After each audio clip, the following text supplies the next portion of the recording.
ils sont restés très proches malgré leur séparation.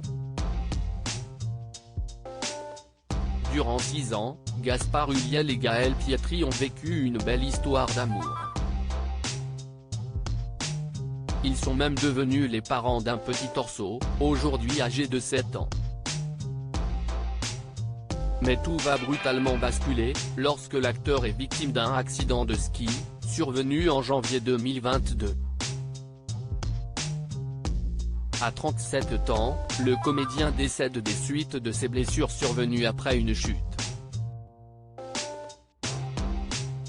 Un traumatisme pour Gaëlle Pietri qui a décidé de sortir de son silence dans un livre, Le temps de te dire adieu, à paraître le 26 avril prochain aux éditions Grasset. À l'occasion d'un entretien pour le journal du dimanche, la maman du petit Orso a accepté de se confier sur cette épreuve. Indiquant aller mieux, tout comme son fils, l'ancienne compagne de Gaspard Ulliel a vécu l'écriture de son ouvrage comme une vraie thérapie. Pour elle, il s'agit d'une lettre d'amour posthume, adressée à Gaspard et à notre fils, un hommage, un objet laissé en héritage pour dire à Orso que ses parents se sont aimés. Gaëlle Pietri revient sur le jour de l'accident de Gaspard Ulliel. Si aujourd'hui, les mois pansent leurs blessures, Gaëlle Pietri et son fils Orso resteront à jamais marqués par cette tragédie. Au moment même où il était percuté par un autre skieur, je me suis écroulé dans ma salle de bain, à Paris.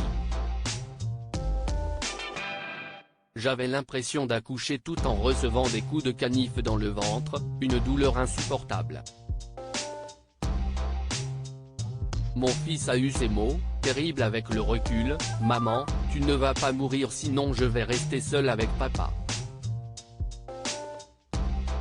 Ce qui nous reliait, c'était lui, notre fils. Des mots troublants. L'ancienne compagne de Gaspard Ulliel tente désormais de rester forte pour son enfant. Mais ce dernier replonge parfois dans le désarroi. La colère d'Orso s'estompe, la mienne aussi. Elle revient parfois, par vagues, comme la tristesse. Pourquoi lui? Pourquoi nous? Pourquoi dois-je annoncer à mon fils qu'il a perdu son père alors que 2 jours avant on fêtait son anniversaire?